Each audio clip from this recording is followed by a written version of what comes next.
Hi, welcome to the Silver Spleen. My name is Dash Madley, and this is my review of Dot to Dot. First-time filmmaker Amos Y. No, really. Produced and directed Dot to Dot.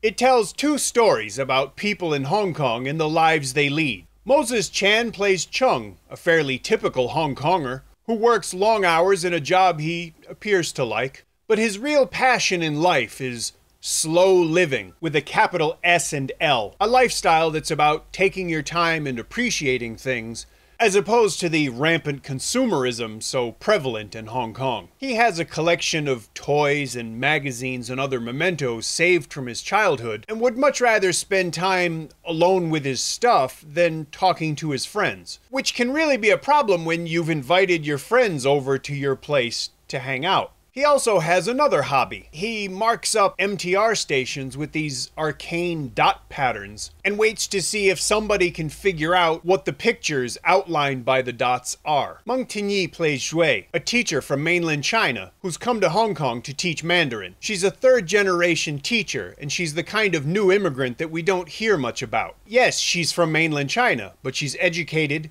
professional, and doesn't buy up milk powder or use the sidewalk as a public restroom. She spends her days teaching at a school where Yum Yum Shaw is the headmistress. It was really nice to see Yum Yum Shaw in a small but significant role. She's always entertaining, but it was really nice to watch her in this movie because she provided dramatic weight instead of just comic relief. When Shui isn't teaching, she spends her spare time getting to know Hong Kong and trying to figure out what all these dots outside the MTR stations mean. I don't want to tell too much about the story because I don't want to give it away, and I also would prefer that you find out about the story by watching the movie yourself. Dot to Dot is a local film, but it's also a very non-commercial film too. Moses Chan is a popular TV actor, but the movie isn't really a star vehicle. It's a quiet, slow-moving story about life in Hong Kong and the people that live it. It's full of a lot of really rich details about the city, about the way people live their lives, the history of the city, the culture, and the people. I think living here for almost 10 years makes it easier for me to understand some of those references and details, but I'm sure that there's others that I missed. One nice thing about watching the movie after having lived here is that you recognize so many of the places used in the movie. I think I've been to all of the MTR stations that they show. But even without that kind of contextual knowledge, Dot to Dot is a movie that people can still relate to and enjoy. Now, when I went in to watch this movie, I had pretty low expectations, but that's not the fault of the movie itself by any means. It's a Category 1 movie, so that means that there's no bad language, or violence, or sexual content, or gangsters, or other things that normally motivate me to watch a movie. So it wasn't the kind of film that I usually watch.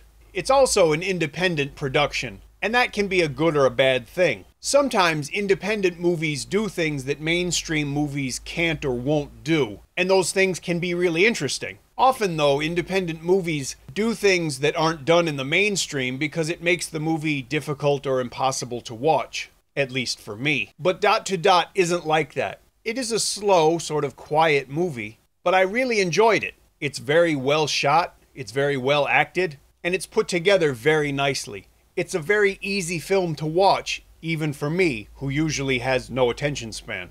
One of the things I found most interesting is that this film, which was shot last year, has an oddly prescient line in the dialogue about police using pepper spray. I think the nicest thing I could say about Dot to Dot as a movie is that it tells a kind of story that even as you watch it, you know it doesn't happen in real life, but you kind of wish that it did. Like I said, I enjoyed this movie and I can easily recommend it. It's not showing in a lot of cinemas in Hong Kong, but you can find it, and I would encourage you to go see it. If you don't get to watch it in a cinema, please wait until it's available for online rental or for purchase on home video. When that happens, I'll update the description with a link where you can buy the movie. Please don't watch movies illegally, whether online or by downloading. If you enjoyed this review, please leave me a comment. If you didn't enjoy the review, leave me a comment. If you enjoy the channel, please subscribe. That way you'll find out about all the new videos right away. Thank you for watching.